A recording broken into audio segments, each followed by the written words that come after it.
guys, and welcome back to the channel. Today we'll be doing a deck tech on Shelob, child of Ungoliant. She is a 8/8 spider demon with Death Touch and Ward 2. She also says that other spiders you control have Death Touch and Ward 2. Whenever another creature dealt damage this turn by a spider you control dies, create a token that's a copy of that creature, except it's a food artifact with 2 tap, sacrifice this artifact, you gain 3 life. It loses all other card types. So the Shelob deck I've built is very fighting. Basically you want to get out a lot of spiders, fight your opponent's stuff. That Death Touch kills your opponent's creature as soon as possible, and then you can start winning off your opponent's stuff. It's especially good if your opponent's got something like a Blood Artist or any of those type of draining effects that then you can pass on to the rest of your deck. Or even if they've got something like a draw effect, so whenever a creature enters the battlefield under your control, you draw a card, something like that. All in all, let's get straight into it. So first up we have the Spooders for the deck. First we have Rot Widow Pack, Watcher in the Web, and Chain Web Arachnar. Rot Widow Pack is a 2/4 spider with reach, because almost every spider has reach. For 3 and Golgari, you exile a creature card from a graveyard, and then you create a 1/2 green spider with reach. Then each opponent loses life for each spider you control. This is a great way to ensure that our opponents are losing the maximum amount of life whenever we have a huge board of spiders. Next is Watcher in the Web, again another 2/5 with reach. But this one can block an additional 7 creatures each combat, 1 for each of the spider's legs. And then we have Chain Web Arachnar, a 1/2 with reach. When it enters the battlefield, it deals the damage equal to its power to target creature with flying an opponent controls, and you can escape it by paying 3 green and exiling 4 other cards from your graveyard. When it escapes, it enters with 3+1/+1s. So we can use this to instantly throw it out and kill any of the opponent's flyers and get the food token for that. We're also running Ishkanar, Graft Widow, Shelob Dreadweaver, and Arasa of the Endless Web. Ishkanar is a 3/5 spider with reach, and when it enters the battlefield, if there are 4 or more card types among cards in your graveyard, we make an additional 3 1/2 green spiders with reach. And then we can pay 6 and black, and target opponent loses 1 life for each spider we control. Excellent for dealing with them as we need. Shelob is a 3/3 without reach, and whenever a non-token creature an opponent controls dies, we exile it. Then we can pay 2 and a black, put target creature exiled with Shelob into its owner's graveyard, and then put 2 +1/+1s on Shelob, withdrawing a card, value. And then we can pay X1 and black, put target creature card with mana value X, exiled with Shelob onto the battlefield tapped under our control. Another great way for stealing creatures.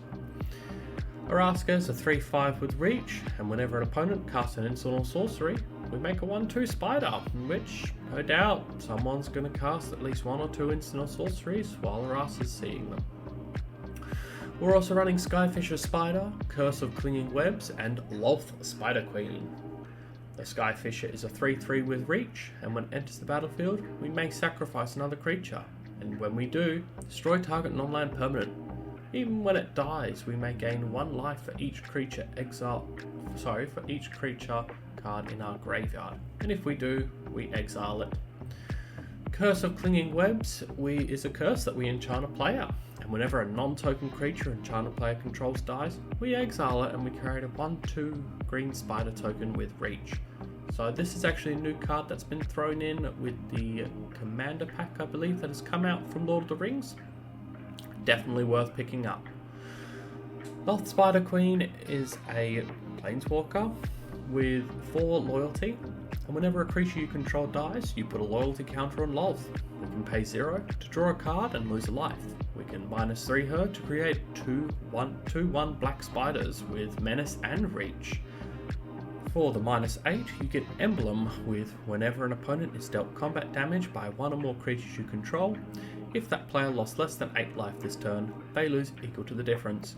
So this way we can swing out with just a few of our death touching spiders. Most people won't block and deal that 8 damage minimum. If we happen to be swinging out with more than 8 damage, this emblem doesn't really do anything for us, but it does create spiders and it is good value. Next, we're running spider spawning and I always get this wrong, Arachnogenesis. Spider spawning is a sorcery for 5, and you create a 1/2 green spider token with reach for each creature in your graveyard, and then we can also flashback it for 6 and a black. And Arachnogenesis is a 2 and a green for an instant where we put X 1/2 green spider tokens with reach onto the battlefield, where X is the number of creatures attacking you. Prevent combat damage that would be dealt by non-spider creatures. So this is an excellent fog effect that we can use to absolute full advantage, particularly if an opponent has gone infinite with creating a million tokens, million creatures, something like that. We can then use this to prevent that combat damage and swing in back with them. So, without further ado, let's get into draw power. So for card draw, we are running the One Ring, Gix Yawgmoth Praetor, and Toski, Bearer of Secrets. The One Ring is a 4 mana legendary artifact with indestructible, and when it enters the battlefield, if you cast it, which we are going to, you gain proc from everything until your next turn. At the beginning of your upkeep, you lose 1 life for each burden counter on the One Ring, and you can tap it to put a burden counter on it and draw cards for each burden counter on it. This is amazing draw power for it. Yeah, we're going to lose a little bit of life, but we do have ways to get back that life, so we're not too concerned. Gix Yawgmoth Praetor is a 3/3 Phyrexian Praetor. Whenever a creature deals combat damage to one of your opponents, its controller may pay a life, and if they do, they draw a card. Then you can play 4 black, black, black, discard X cards, and exile the top X cards of target opponent's library. You may play lands and cast spells from among them without paying their mana cost. Yes, we are giving our opponents some card draw if they hit each other, but the point is they're not hitting us, and we have death touching spiders. Most people don't want to block those. We're also running Toski, Bearer of Secrets, which is a 1/1 legendary squirrel. It says this spell can't be countered. It's indestructible, it attacks each combat fable, and whenever a creature you control deals combat damage to a player, you draw a card. Amazing, amazing draw power.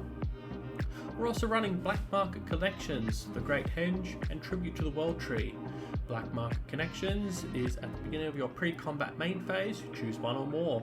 You can sell contraband, which is you create a treasure token, lose life, buy information, draw a card and lose 2 life, or hire a mercenary, create a 3/2 colourless shapeshifter token with changeling and you lose 3 life.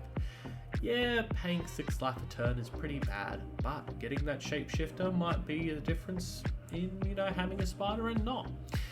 But just that sheer draw power and treasure creation is great. The Great Henge is a 9-drop legendary artifact, but we never cast it for 9. This spell costs X less, where X is the greatest power among creatures you control. Turns out Shelob as an 8-drop is pretty good. We can tap it to add green and gain 2 life. Whenever a non-token creature enters the battlefield under our control, we put a +1/+1 counter on it and draw a card. Tribute to the World Tree is for green. Whenever a creature enters the battlefield under our control, as it says, it doesn't say non-token, we draw a card if its power is 3 or greater. Otherwise, we put 2 +1/+1s on it. Yes, we're probably not going to be drawing too many cards off this card, but we will still be drawing a few. And having that 2 +1/+1s on each spider that we're creating is pretty good. We're running Peregrine Took, Liliana Dreadhorde General, and Vivian Monsters Advocate.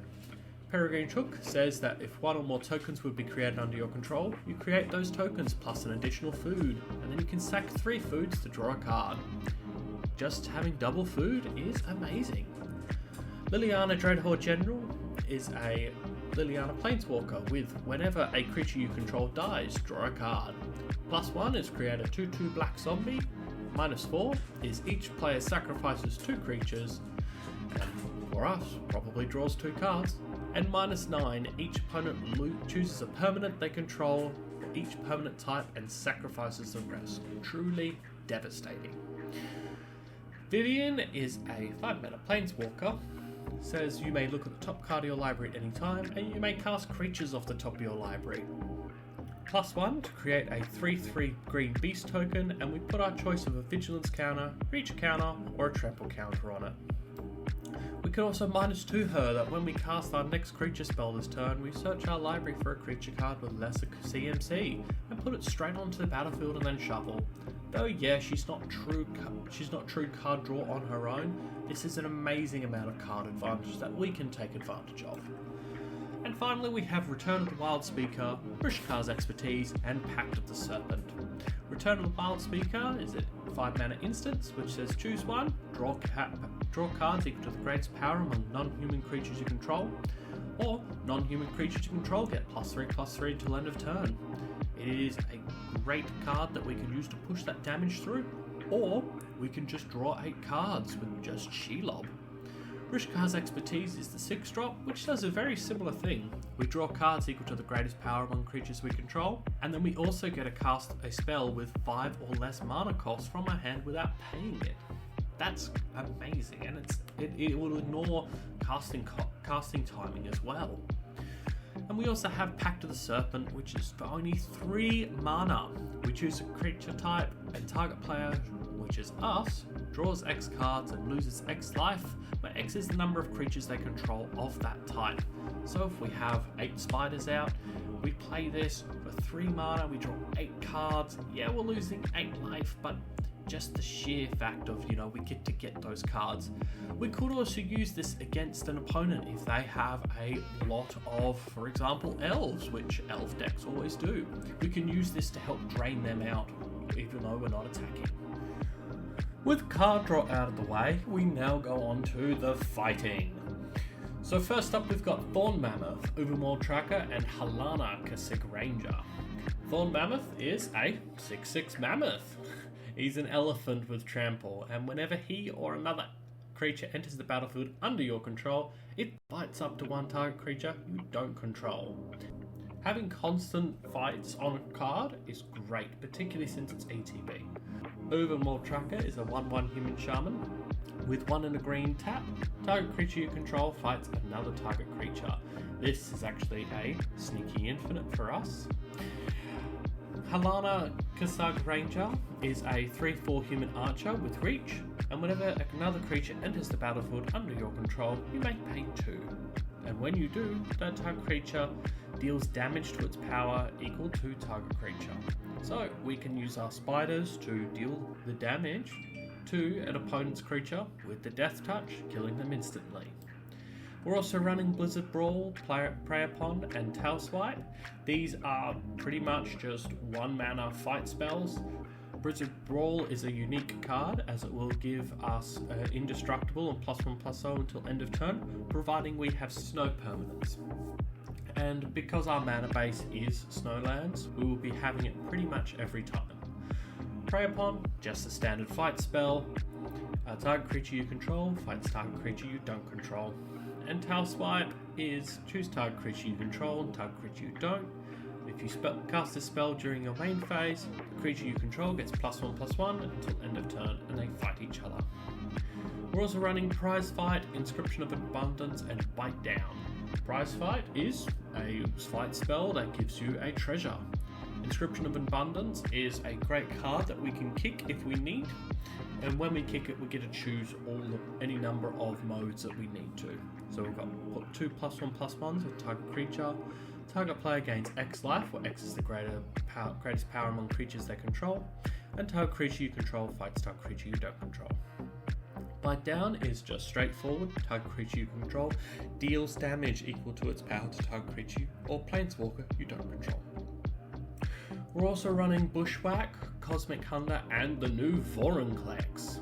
Bushwhack is a fight spell, but it also lets us get a basic land if we need to, and puts it straight into our hand. Cosmic Hunger is just another fight spell that makes target creature you control deal damage to its power to another target creature, planeswalker, or battle. Although I don't expect to see too many battles out in the field. And Vorinclex is a 6/6 Phyrexian Praetor with Trample and Reach. and when it enters the battlefield, search for up to 2 forests, put them straight into your hand. 6 green to exile 4 Unclex, then return it to the battlefield transformed under its owner's control. Activate only as a sorcery, and it transforms into the Grand Evolution, which first mode is mill 10 cards, then put up to 2 creature cards from the milled cards onto the battlefield.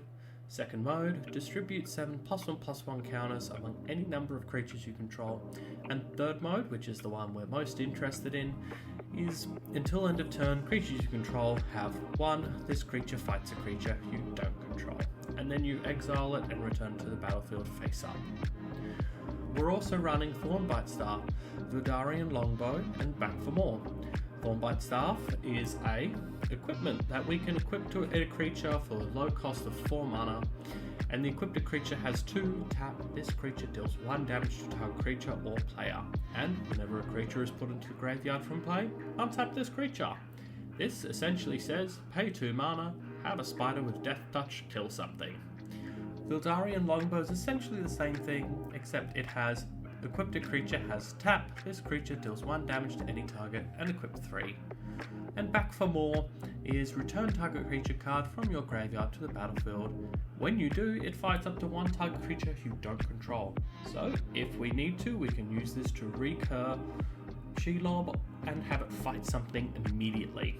Speaking of recursion, let's go into how we're going to protect our stuff. So starting us off, we have Recursion. We're running Animate Dead, Reanimate, and Victimize. Animate Dead is a big box of text that essentially says when it enters the battlefield, you target a dude in your graveyard, and you get to put the dude from the graveyard onto the battlefield with Animate Dead attached to it. But if either Animate Dead or the creature dies, you both go to the graveyard. An enchanted creature gets -1, -0. It's a very big combo piece, it's a lot of text, it's not worth going over. Reanimate is just for a single black, which says put target creature from a graveyard onto the battlefield under your control, but you lose life equal to its CMC. Obviously with the haymakers we're running, it's not too bad. And Victimize says choose 2 creatures in your graveyard, sacrifice a separate creature, and then if you do, return the 2 chosen creatures from the graveyard to the battlefield tapped. We're also running Blood on the Snow because our mana base is snow permanents. We're also running Blood on the Snow because our mana base is mostly snow permanents. Blood on the Snow says choose 1, destroy all creatures or destroy all planeswalkers, and then you return a creature or planeswalker with mana cost X or less, where X is the number of snow mana spent. 99% of the time we're casting this for 6 with all snow mana, which exactly is a Shelob. We're also running Grave Shifter, which is a 2/2 shapeshifter, so it's a spider, and it says when it enters the battlefield you get to return a creature from your graveyard to your hand. Great for getting back Shelob or any of our other spiders. And finally we have Terrifying Presence and Obscuring Haze. Terrifying Presence is a perfect flavor win for us, which has a giant spider strewed across the yard, and it simply says prevent all damage that will be dealt by creatures other than target creature this turn. So we can use this as an offensive spell if we're trying to kill something with just one of our spiders, or we can use it as just a defensive fog and target some random creature that we don't really mind. Obscuring Haze is a standard fog, but we get to cast it for free if we control our commander. So that's all we have for protection. Now to get into the fun stuff. Ramping! We're running Skyshroud Claim, Kadama's Reach, and Cultivate. Skyshroud Claim says search your library for up to 2 forests, put them onto the battlefield, and then shuffle. Kadama's Reach and Cultivate both say the exact same thing as search your library for 2 basic lands, put 1 into your hand and put the other onto the battlefield tapped. We're also going to be running Sol Ring, as we all know is not a small thing and gives us 2 mana on turn 1 generally, or if we need it a little bit later. Jaharia is a 2/3 human elf druid, which says tokens you control have tap, add green. This turns all that food we're creating into mana. And finally, Mana Reflection. If you tap a permanent for mana, it produces twice as much mana as it would normally produce. which is insane, doubling up our lands as well as all our extra mana sources, even our Soul Ring to give us 4 mana. That's crazy. But with that out of the way, let's get on to some destruction. Kicking us off, we have Beast Within, Binding of the Old Gods, and Casualties of War. Beast Within is a amazing bit of removal. It just says destroy target's permanent. Its controller puts a 3/3 green beast token onto the battlefield, swapping anything really annoying like a Gaia's Cradle or even an enchantment that you might find difficult to remove. This will just sort it out for you. Binding of the Old Gods has Saga. First mode is destroy target non-land permanent and opponent controls. Second mode, search your library for a forest, put it onto the battlefield tapped and then shuffle. And third mode, creatures you control gain Death Touch until end of turn. The Death Touch is nice and all, but it's not really what we're after. We're mostly running this for that first mode and that second mode for that little bit of ramp. And Casualties of War is just one of the great all-time Golgari cards, hitting pretty much everything. Artifact, creature, enchantment, land, and a planeswalker all on one card. It itself is a powerhouse. We're also running Maelstrom Pulse, Cavalier of Night, and Putrefy. Maelstrom Pulse says destroy target non-land permanent and all other permanents with the same name as it. So if someone's running a clone deck, you can blow up all their clones in one hit, or if they've just got a million 1/1s of a certain kind, hey, let's get rid of those 1/1s. Cavalier of Night is a 4/5 elemental knight with lifelink. When it ETBs, we may sacrifice another creature, and when we do, destroy target creature and opponent controls. And when Cavalier of Night dies, we get to return a creature card with CMC 3 or less from the graveyard to the battlefield. Putrefy is an instant which just says destroy target artifact or creature, and it cannot be regenerated. Excellent removal on a stick. For our enchantment removal, we're running Terra Sunder and Back to Nature. Terra Sunder is just a 1 and a green, which lets you exile target artifact or enchantment. And if this spell was kicked, which the kicker is only 1 and a black, you can get to pick a non-land permanent instead. And Back to Nature simply says destroy all enchantments. This is absolutely devastating to any Enchantress style deck that you may possibly come up to. So with destruction out of the way, let's get on to the value train that is Golgari. And starting us off, we have Finn the Fangbearer, Shoulder of the Apocalypse, and Drivenod, Carnage Dominus. Finn is a 1/3 human warrior with Death Touch, but he says whenever a creature you control with Death Touch deals combat damage to a player, that player gets 2 poison counters, so turning all of our little tiny spiders into player killers. Shouldered is a 4/5 Phyrexian Praetor with Death Touch, and whenever you draw a card, you gain 2 life, and when an opponent draws a card, they lose 2 life. Shoulder's just an amazing card. I really think that it should not have been printed personally, but I do love playing with it. And Drivenod is a 8/3 Phyrexian Horror. It says that if a creature dying causes an ability to trigger of a permanent you control to trigger, that trigger happens again. And then you can play Phyrexian Black, exile 3 creatures from your graveyard, put an indestructible counter on Drivenod. So allowing us to double up our food production is immense. And then making him indestructible is just so easy after just maybe even a few turns. And the choice of just playing 4 life? Who cares? That's like 2 food for us. Probably less than. We're also running the infamous Maskwood Nexus and Devoted Druid. Maskwood Nexus says creatures you control are every creature type. The same is true for creature spells you control and creature cards you own that aren't on the battlefield. Then you can pay 3 and tap it to create a 2/2 blue shapeshifter with Changeling. So turning all of our creatures into spiders is really on point for this deck, and since even like having the Thorn Mammoth being able to fight stuff because it's a spider, it will then trigger Shouldered. We also have Devoted Druid, which is a 0/2 Elf Druid that taps to add a green, but you can put a -1/-1 counter on it to untap it. If we use the Thornbite Staff or one of our other fight effects, possibly, we can make one of our spiders fight Devoted Druid, killing it, and then because the spider killed it, Shouldered will turn Devoted Druid into a food token, which food tokens don't care about -1/-1 counters, so we have infinite green mana. And with our Golgari Value train all wrapped up in a nice bow, let's get on to the mana base.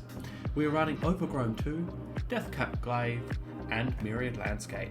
Overgrown Tomb is a swamp forest that can enter the battlefield untapped if you pay 2 life, and if you don't, it just enters the battlefield tapped. Deathcap Glade will always enter the battlefield tapped unless you control 2 or more other lands, and it taps for both our colours. Myriad Landscape enters the battlefield tapped. You can tap it to add a colourless, or you pay 2, tap and sack it, and you can go get 2 basic lands and put them that share a land type and put them onto the battlefield tapped. Then shuffle. We're running Castle Garenbreath and Castle Lochthwain. Castle Garenbreath, which enters the battlefield tapped unless you control a forest. You can tap it to add a green, or you can pay 2 and green to tap it and add 6 green mana, but you can only use it to cast creature spells or activate abilities of creatures. Most of the time, it's creature spells. Castle Lochthwain enters the battlefield tapped unless you control a swamp. You can tap it for a black, or you can pay 1 black, tap it, draw a card, but then you lose life equal to the number of cards in your hand. It's not really a great card draw spell, card draw land, but it does the job when you need it. We're also running 14 snow-covered swamps and 15 snow-covered forests in this deck. And that is the deck all wrapped up. There are plenty of opportunities to increase the ramp and to give it a little bit more of a streamlined feel. You could probably add some rampant growth or something of the sorts. However, I set myself a small deck building challenge of I had to use ramp that was slower, even though creatures seemed to cost more. But without further ado, thank you very much for joining me today, and until next time, see ya.